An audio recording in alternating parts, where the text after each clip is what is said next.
It doesn't make sense to me, but when you forget about yourself and you serve somebody else, you forget about yourself, right? You stop thinking about your problems when you put somebody else's problems first. That to me is love. What's up, everybody? This is Dallin, Candland. We're back with Y.I.E.L.D. today. I'm joined by the one and only Jake Goodsell, who actually met on my mission trip. Super pumped to have him here. Welcome, Jake. Thanks, Dallin. It's great to see you again. Yeah, it has been a while for sure. So Jake he's currently running. He just started up a film company, August Film Company, right? That's exactly right. Yep. There's a lot of good life experience that Jake has to share with all of us. So hope you guys stay tuned. Do not miss this. And it's going to be a great episode. So let's jump right into it. Okay. So Jake, you've been a busy man these last 10 months. You've been doing a lot of good in the world. Let enlighten us a little bit with that. Yeah, no, I've aged 100 years in the last 11 months. No, I'm just kidding. But my wife and I had an incredible opportunity, a whirlwind of a year that we spent in South America, in the country of Ecuador, volunteering at orphanages. We were super privileged to go and blessed to go with an organization called OSO, which stands for Orphanage Support Service Organization. And their mission is to help orphanages all over the world, both financially and also by sending volunteers to love on the kids. A lot of people forget that what's crucial to a child's development is that nurturing, and without that, they're not going to have a healthy upbringing. And so a large part of what we did was, providing support however we could for these orphanages. And it was my wife and I's responsibility to look after all the volunteers while we were there for the year. So we picked them up from the airport, we did all the grocery shopping, we made schedules for the volunteers, organized all the transportation to and from different orphanages. We were busy. We slept really well every night when the day was over, and woke up again early in the morning to repeat it all. And fortunately, it kind of came to a rapid end at 11 months because of COVID-19. So we're glad that everybody's healthy and happy. We wish we could have stayed our 12 months that we committed to, but we're happy to be home, and we're happy for the experience that we had. We wouldn't trade it for anything. Wouldn't trade it for the world. It was totally life-changing. That's amazing. So I have a couple questions with that. So when you got there, were they automatically just like, all right, here's your list of duties. We want you to work on our social media. We want you to help these kids feel love. We want you to do all these things. Or did they kind of let you work into those things? We kind of worked into those things because, we had weekly meetings with the organization, and in these meetings, they would tell us the different needs that they had or the different obstacles. And with our backgrounds, my background's in communications marketing, and my wife is an excellent photographer. With our different backgrounds, we were able to help with fundraisers and to kind of spread awareness of OSO and try to get more volunteers to come down and experience what we did, and also to get funding for the kids so that they can have medicine, food, clothing, the basic needs that they fulfill with their fundraisers. So.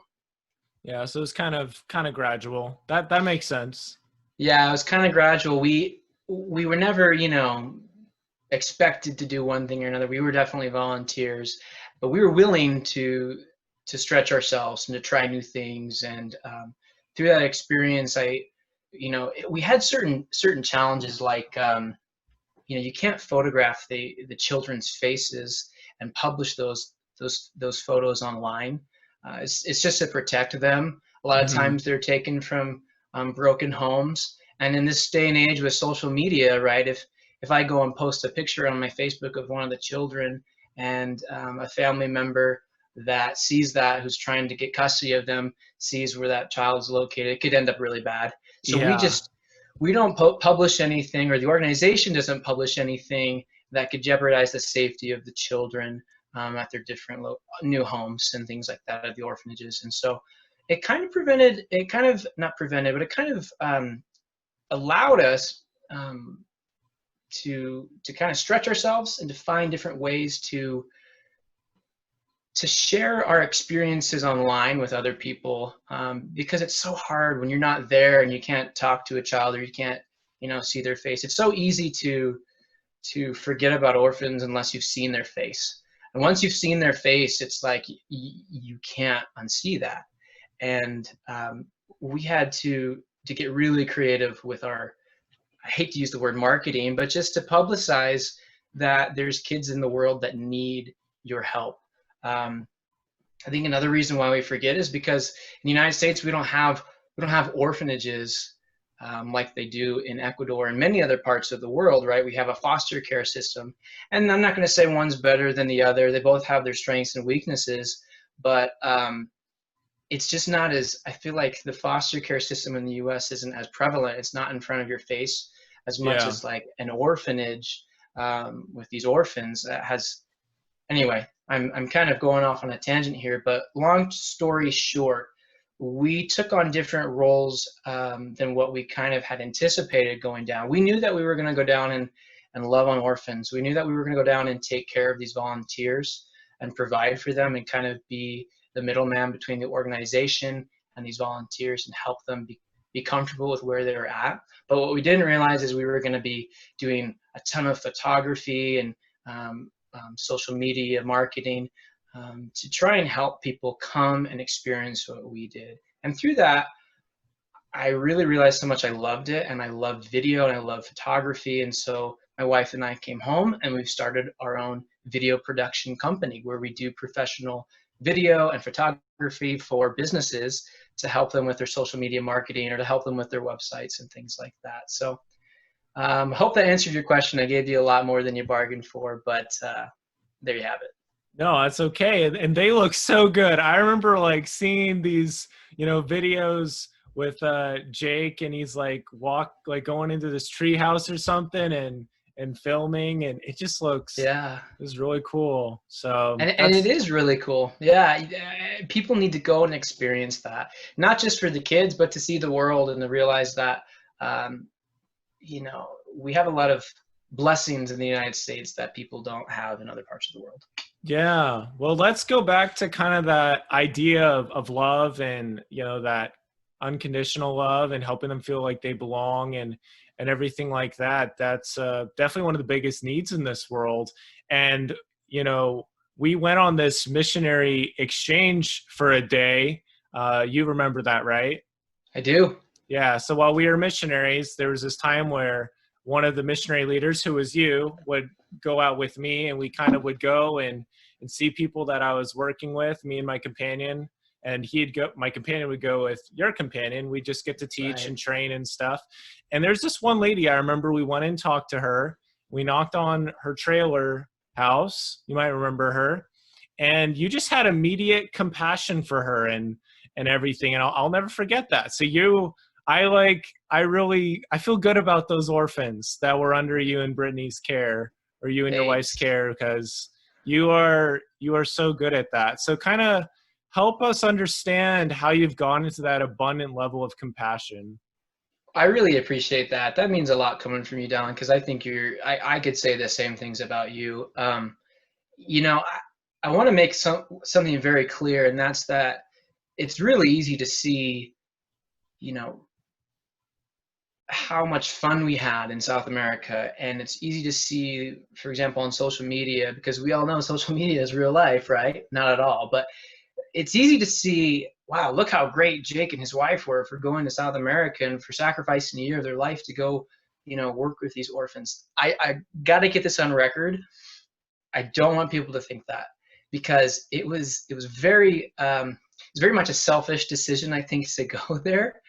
We did want to serve, we did want to give back, but I was at this period in my life where I had just graduated from college, and I had a couple of different options for job opportunities, but I just didn't feel like it was right. And I had prayed about it, and I was like, I don't know. And I was talking to my wife, like, this doesn't feel right. There's something else we need to do. And we wanted to give back to the world or to the community in some way. And then this opportunity presented itself, and it was like, hey, we can go travel the world and take a gap year and also, help orphans and things like that. But I want people to remember that it was difficult, but it was also a very selfish thing. Like, people may think from looking at our photos and things like that online, and just that it was, look at us and look at how great we are. That's not the case at all. It was challenging, and it was rewarding, but it was something that we wanted to do. And my wife was actually a missionary in Ecuador, Oh, so wow. we knew that this was a way for us to go and visit her mission, um, and to see the people that she fell in love with. Right, we're talking about love, and the people that she Hmm. taught.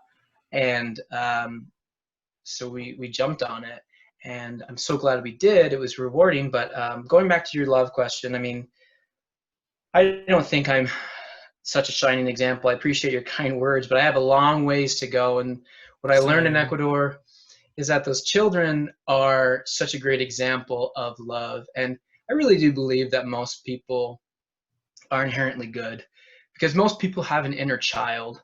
And I think it's easy to forget about our inner child, but it's important to remember that other people have an inner child. You have an inner child. I have an inner child. And um, what's inherent to a child, I feel like, is love. They're just so natural at love. They're quick to love, Christ said, be like a child, and that's because they're so loving. There's a quote that I've started to say, I kind of came up with. I don't know if I can say that. I'm not saying it's a famous quote or anything, but it's something that I keep telling myself since we've been in Ecuador, and that was that the one thing that everyone needs in life the most is the same thing that's easiest to give, and that is love. I think we often think that love is this big thing and it's hard to do. I disagree. It's easier to love than it is to hate. Love is listening. Love is just showing up. Love is being there. It's not these big things. It's not getting married. I mean, that is love. Absolutely. It should be love. But love is more the small acts, the small tender mercies that happen each day, and not so much the big things. When I think about people in my life that I love, it's because we've had small moments, not because of big grand moments, not because of big acts of love, but little things that make up all the difference. So even if you don't have to travel to South America to experience love. You don't have to travel to South America to serve your fellow man. You can do it in your community. And I definitely learned that, being down there, people need love everywhere in the world. People need God everywhere in the world, not just in orphanages, not just in South America or China or Africa, but in our communities and in our neighborhoods as well. Yeah, there's a lot of really good stuff you shared in there. And I totally would agree with you. Something that I came to feel on my mission probably about 10, 13 months in was from a hymn, Scatter Sunshine, hymn number 230 in the Church of Jesus Christ of Latter-day Saints hymn book. It just says, Hmm. slightest actions often meet the sorest needs. And that's Exactly. powerful. That's like if you smile at somebody, maybe they haven't been smiled at that day. Or if you compliment somebody on how well they speak or something, maybe they haven't even thought about that, you know? Sure. Sure. It's So, little things. yeah. So I really like everything you said there. Thanks. Yeah. Yeah. Well, just I kind of want to go back a little bit to that mission experience a little bit because there's a lot there. So Okay. I remember after our exchange happened, we talked and we talked about how it went. There were some things, times when you kind of let me take the lead, and times you kind of took the lead, and times we kind of, did it together. But I'll never forget something you told me. It definitely did. I'd say it changed my life a little bit. Probably. Do you remember what you told me? I don't. I'm excited to hear it. I'm anxious. I'm scared a little too. You're completely good. But you basically said, like, Elder Candland, because that's what we were missionaries, that's what we called ourselves. You're like, there are times when we're talking with people and you've done a great thing and you've helped them out, and then you kind of let it go. You don't take it a little bit farther. And if you took it a tiny bit farther, it would make such a bigger difference for them. Because I know you have things you want to share and you just got to share them. But there's times when you kind of get to that point and then you just kind of hold back. You don't give everything with that. That's what you told me. Hmm. And I was Well, like, how'd you do? and I would I'm say I did really accountable. well because, Good.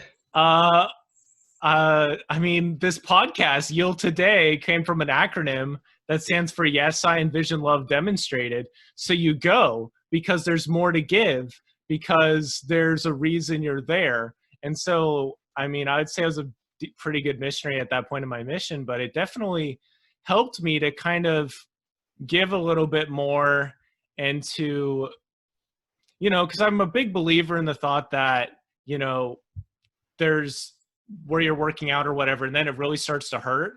And then it's Hmm. those last reps that really, really count. And so that's kind of, it's helped me a lot.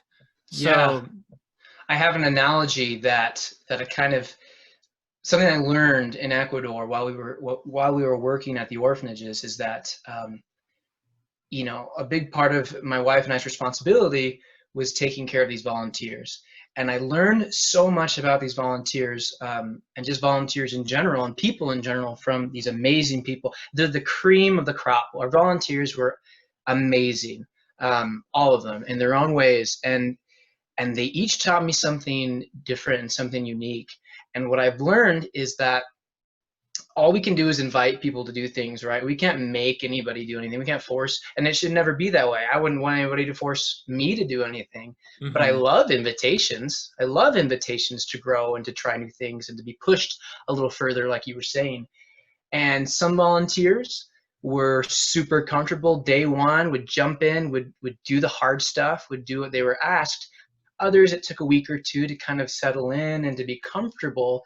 And some, it took their whole experience while they were there. It took them 6 weeks to kind of get to that point. And so what we would do is I would kind of try and just gently stretch every person on their own specific level, right? And I have this analogy that I came up with, and that's everybody has different cup sizes, right? Mhm. And and that means they have different amounts that they can give. And everybody has different sizes. So just because one person is giving their all, you can't compare it to another person's all because their all may be more or less, right? And so I hope I'm not confusing you. Stay with me for just a second as I unpack this idea a little further. It's also important to fill your cup so that you can give. So I need to receive love. I need to receive some self-care. I need to take the time to get my mind right, to take care of myself. I need to exercise, I need to shower and fill my cup, do things that make it so that the next day I'm ready to go back out and serve. And what I saw sometimes was volunteers that struggled weren't having opportunities to fill their cups. They weren't first taking care of themselves enough to take care of another person and to fully love another person. It's so important to love ourselves. We got to take care of ourselves before we take care of anybody else. And I remember there was days where I'd go and talk to a volunteer and they couldn't wake up because they just felt so homesick or whatever. And I promised them, I said, if you go downstairs and if you see one of those orphans and you smile at them, you'll forget about yourself. I promise you. And that's exactly what happened. They would say, well, I'm having a bad day and I don't want to go down. I can't do it today. I can't put on a smile today. Things at home are bad, or my girlfriend just broke up with me, or whatever it is that's going on in their life. Today is hard and I can't do it today. And so I would say to those volunteers, I'd say, you think those orphans don't have bad days? They do. They have bad days just like you and I. And it's the same thing with everybody in our lives and everyone, the people on the street that we run into. They have good days and bad days. And what's important is to acknowledge and say, it's okay for those orphans to see you, a volunteer, having a bad day, because that makes you human, just like they're human. And so, yeah, different cup sizes, different people have different amounts that they feel comfortable giving. And so I would just try and encourage them to stretch their cup size just a little bit, the amount that they're comfortable with giving, just a little more to help them grow. And I mean, I certainly felt my capacity to give grow tremendously while I was there. When I first got there, I was like overwhelmed. We cried our first week. We're like, this is so much to remember, so much to handle. And then, before you know it, it's just, you're ready for more. You're ready to take on a little more and a little more. So just take it one day at a time. Remember that everybody has bad days and you don't have to put on a smile for everybody every day. because they get it. They're in the same boat. So anyway, I like my little cup analogy. It reminds me when people were kind of not pulling their weight or their slack or whatever, I would just say, you know what? They're giving their all. They've been pushed a lot today, and they're doing their best. What more can I ask? So Yeah, I totally agree with that analogy. So I appreciate you sharing that. I had a really rough time on my, I was about, I don't know, 7 or 8 months ago, roughly. And I was back at college and I just gone out of this student support meeting, and I just could hardly I was just feeling really anxious for some reason. And yeah, I just felt overwhelmed because I was doing this podcast and I wasn't used to doing a podcast. It wasn't really a habit of mine. And I was just sure. overwhelmed about all these things. And I just called my cousin Clark, and he ended up calling me back in the middle of one of the meetings. And then I was like, hey, I'll call you back. And then he called me again. And I was like, he knows I need to talk to somebody. So I just picked it up and I got out of there and I just talked to him for like 40 minutes. And the biggest thing I got from that conversation was, Dallin, you're amazing, but you don't have to be amazing every single second of the day, And Yeah, that's a big thing I believe in, is there's days we are feeling great. And those are days we got to give back like a lot and help out yeah. people. But then there's days we are kind of more struggling, and that's okay, just like you Yeah. said. So Totally okay. Totally okay to have an off day or whatever, but still try and show up, push mhm. yourself. You will grow past that. And every day when that happened, when we had a volunteer that didn't want to go down and be with the kids, we would encourage them to do so. And if they chose to do so, and it took 2 seconds, you walk through that door, those kids smile at you, and you don't think about yourself anymore. You don't think about what's going on at home. You think about those kids and how dang cute they are and how much you love them. And it's just true. I mean, it's this crazy phenomenon. It doesn't make sense to me, but when you forget about yourself and you serve somebody else, you forget about yourself, right? You stop thinking about your problems when you put somebody else's problems first. That to me is love. Yeah, I really agree. I read this book called Leadership and Self-Deception about My a wife year is reading ago. that. Oh, it's hmm such a good book. Such a Yeah, good book. I'm gonna read it after she's done. Yeah, I'm actually just started reading this book, The Anatomy of Peace. Okay. It kind of it's by the same people, the Arbinger Institute. Okay. And it kind of goes into I don't know if it goes in more depth or what, because I'm only on chapter 3, but in Leadership and Self-Deception, there's this idea of getting out of the box. And you hmm can only get out of the box when I'm kind of spoiling the book a tiny bit for you, just a That's okay. tiny bit. That's okay. But Spoil away. the idea is just like, when you really care and you want to help, like that gets you out of the box. And there's so much more Yeah. to it, but that's the smallest thing, because it's easy to kind of get swallowed up in your own storm and you forget that we're all going through stuff. Yeah. Yeah. So yeah, hmm well, awesome.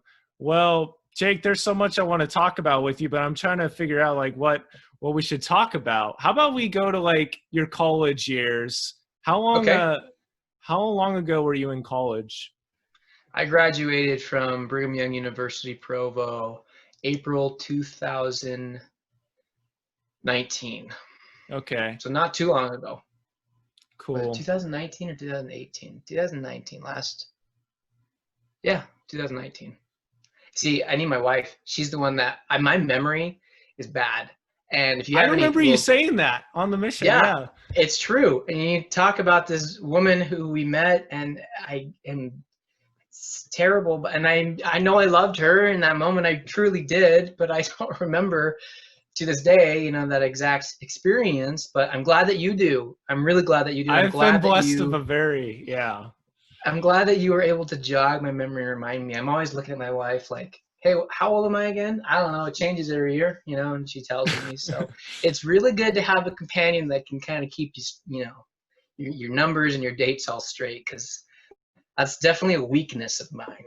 So anyway, but yeah, my college days were great. What else would you like to know? I might not be able to tell you dates correctly, but yes, it was April That's okay. 2019. Well, I guess, how did your college experience prepare you for where you're at right now?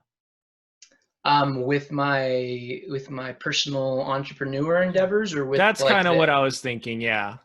Okay, yeah, great question. So, man, I'm really kind of a jack of all trades, master of none.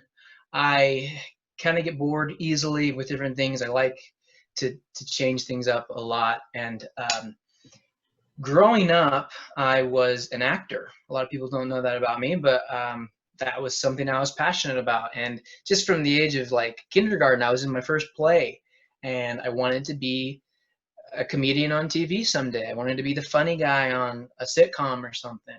And so my parents, knowing that television wasn't probably the best environment for their son, they put me in theater.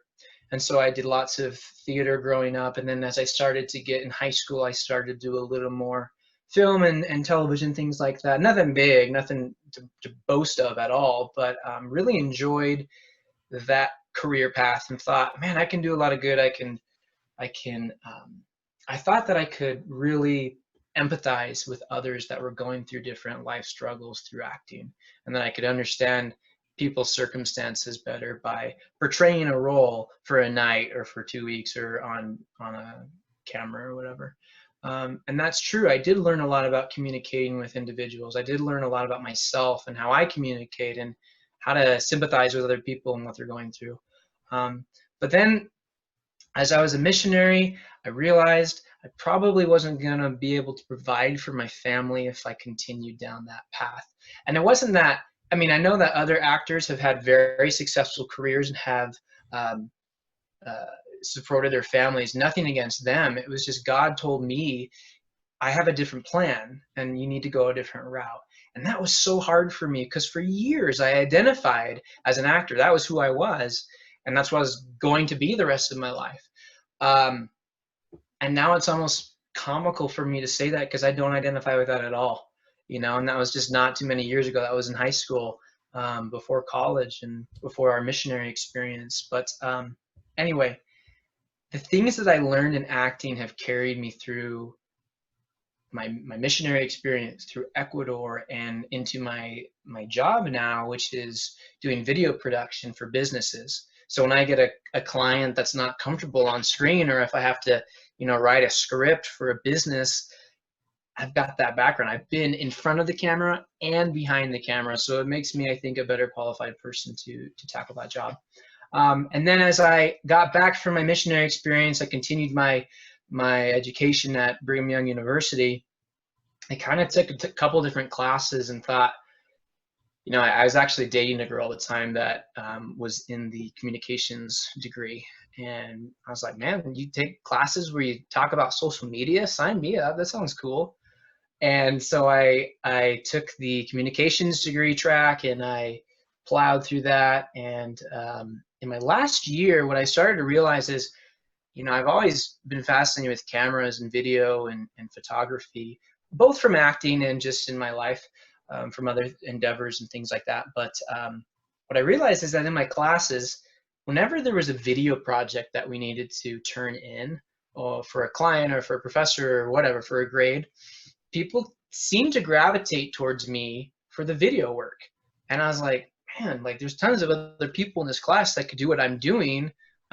But I was always volunteering to do the video. I love doing videos. It's just my passion. I love making films. I've been making films since I was a little kid with my siblings.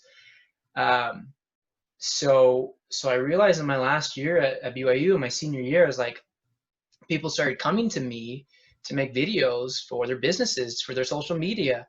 And I realized there's a huge need for this. I have a Mm-hmm. passion for video marketing. I've learned that effective video marketing can solve a lot of business problems. And I want to make it clear, like, my goal is not to become some Hollywood independent filmmaker or something. I don't want to be the next, Quentin Tarantino or whatever. But I am an entrepreneur and I am a business owner.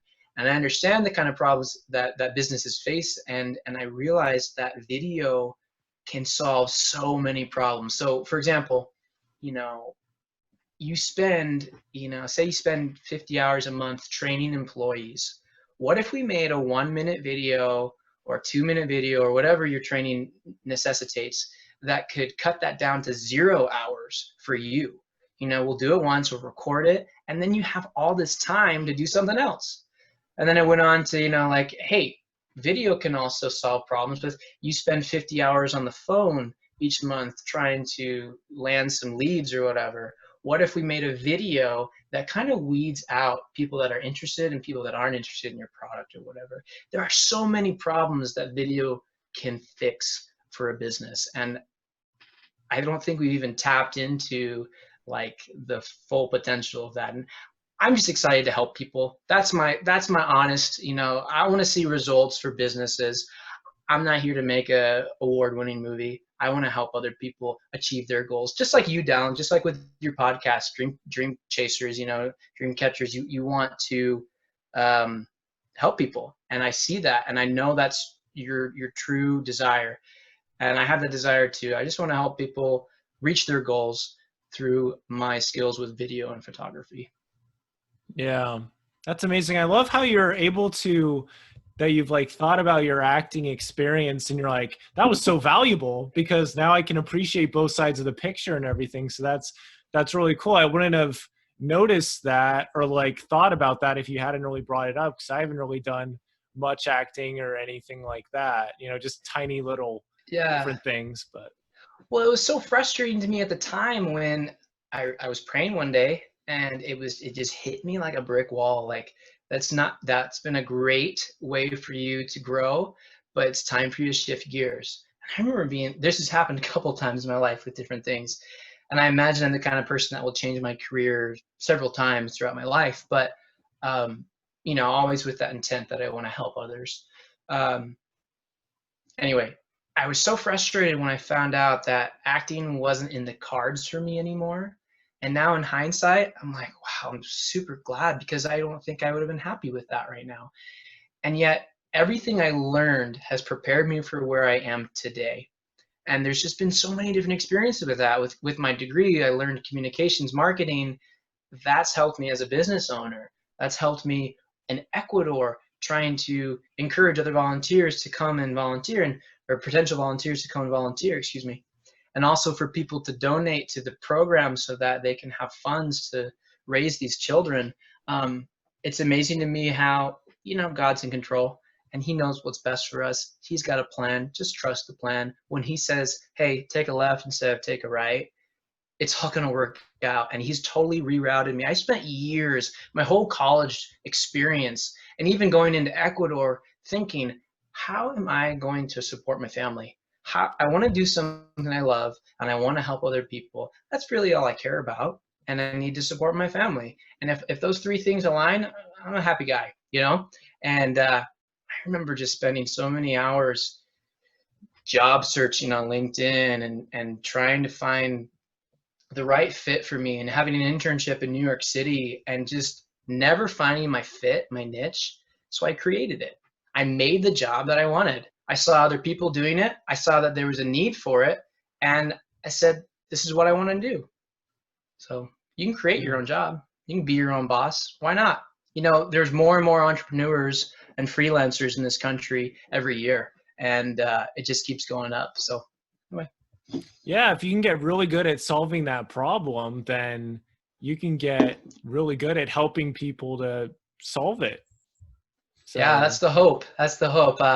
We really want to see results for our clients. If we're not giving them results, then we're not doing our job, right? And it's time for me to switch gears again, I guess. No, that's not going to be the case. We're going to get results, and I'm excited to help people. Yeah. Well, kind of going back really fast to the Ecuador trip, what's something that you got to do for the kids that maybe felt like a drag, but you kind of miss it now? Is there anything like that? So at the orphanage that we lived at, there were 5 orphanages in total that we volunteered at, but the orphanage that we lived at only has handicapped or severely disabled, physically and mentally disabled individuals. So that means we had to We had to feed them, bathe them, dress them, um, change diapers, everything that a basic human needs. And there was 20 of them, and Wow. their ages ranged from 2 to 30, you know, What? and yeah, many of them are wheelchair bound, Dang, and they're dude. not cognizant, or they're nonverbal, with ailments from cerebral palsy to mild autism, microcephaly. I mean, these kids were, their little bodies do not function like yours or mine.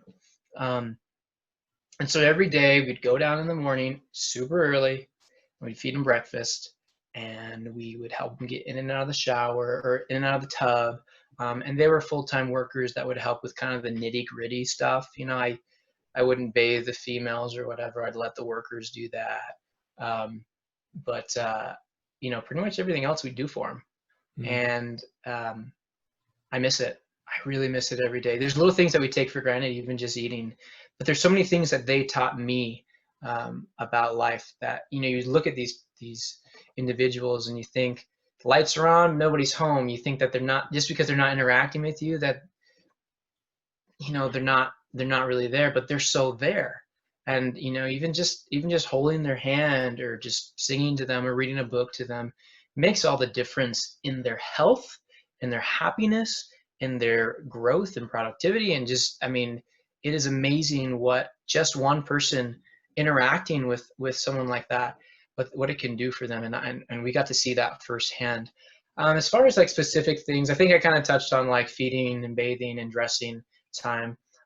It was hard. It's not like you're changing a child. You're changing an adult who has gone through puberty and is sometimes larger than me. I'm a little guy, so I had to kind of use my muscles and things like that to get them on and off the table or in and out of their wheelchairs.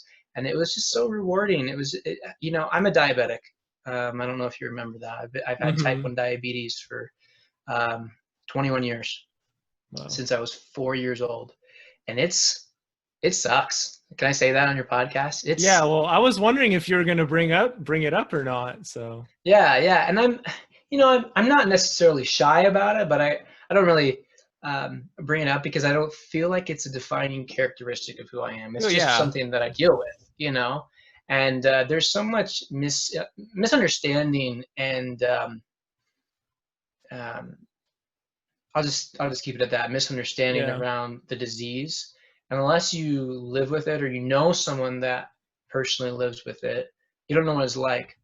And for me, going and being around 20 children that can barely walk and talk, um, I shouldn't say children, individuals, some of them were older than I, um, really puts things into perspective for me. Yeah, I'm a type 1 diabetic and I poke myself every day, and sometimes I don't feel good, but I can run, I can swim, I can do so many things that not everybody on this planet has the privilege of doing. And I will never take it for granted again because of them. And also just how happy they are, even though there's a lot of things that they struggle to do or can't do.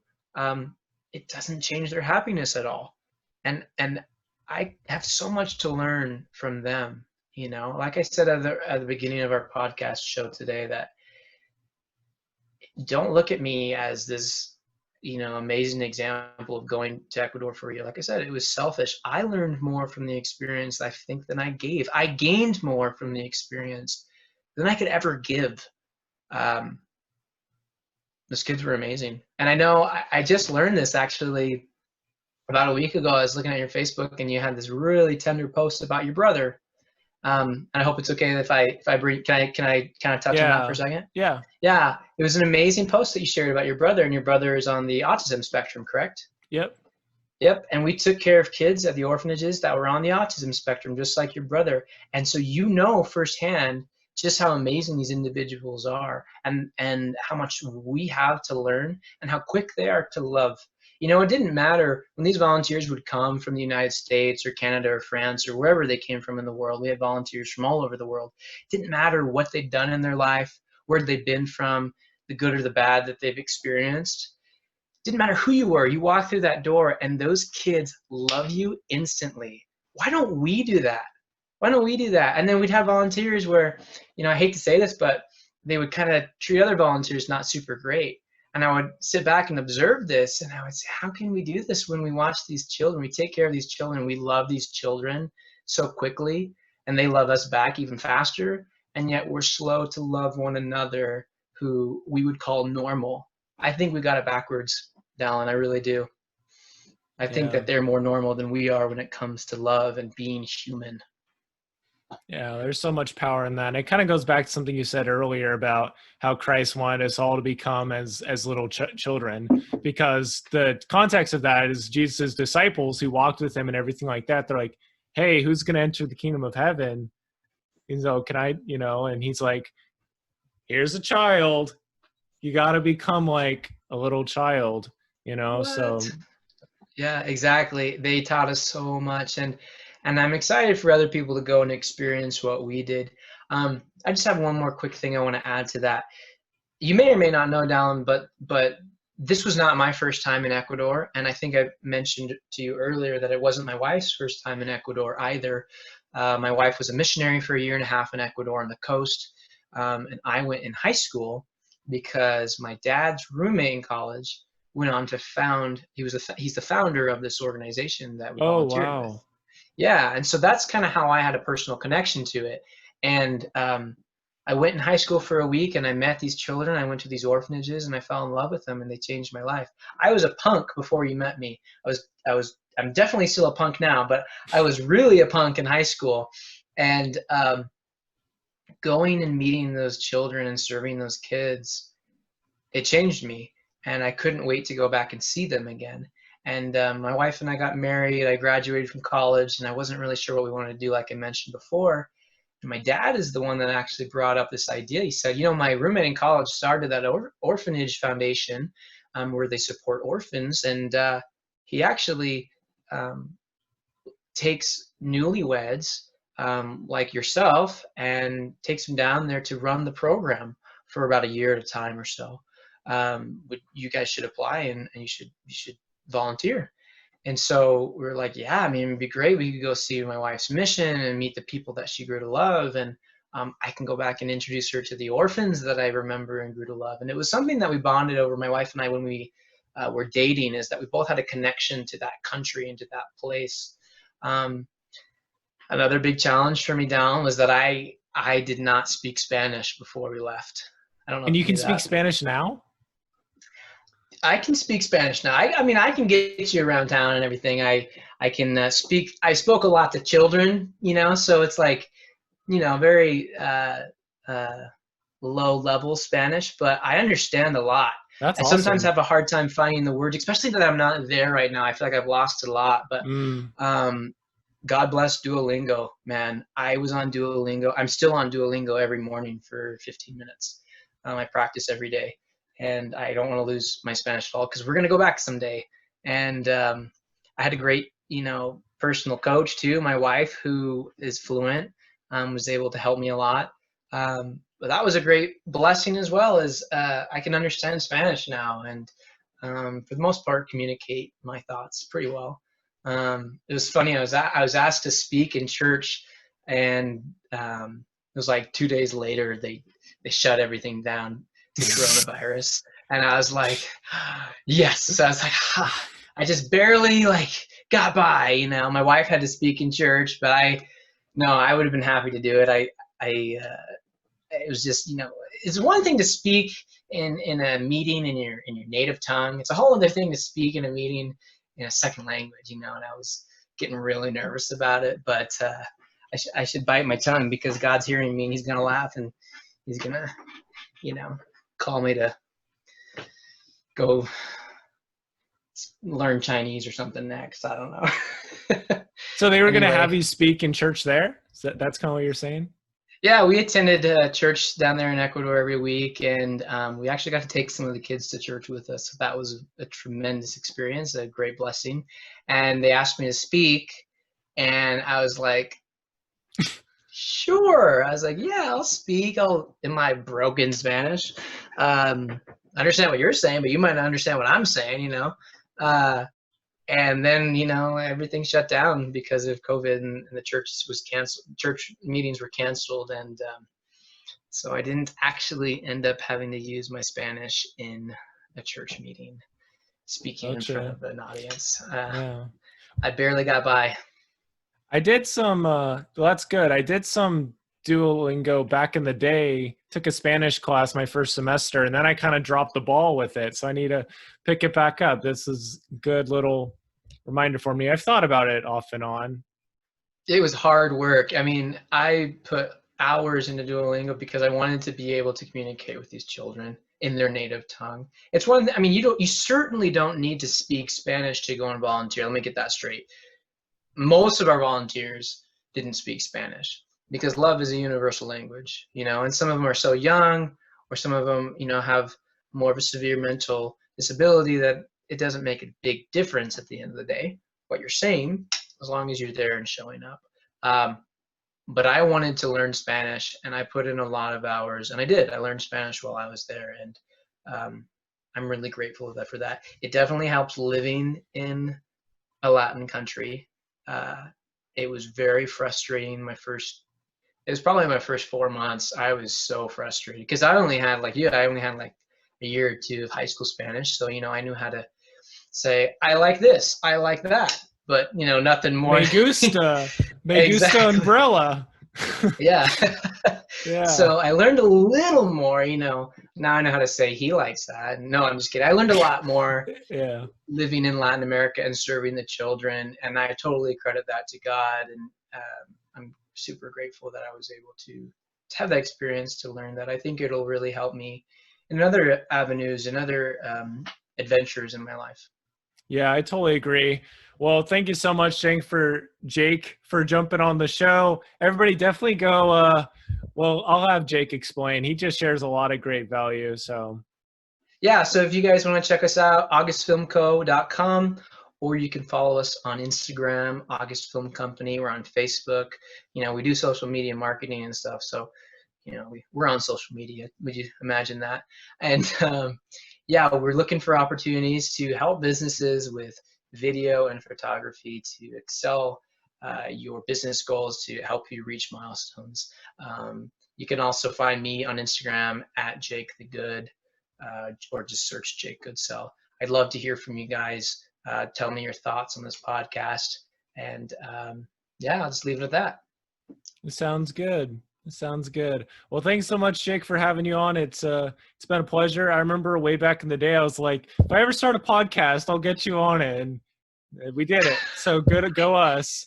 Here we are. Well, thank you so much, Dallin. It was really good to see you again, my man. You're an incredible example to me, and I'm really grateful that you're doing this. You've always been a good man, and I'm excited to see where you're going to go, because you're going to go far. You as well. Thanks so much, Jake. Take care. Hey, take it easy. Bye. Bye.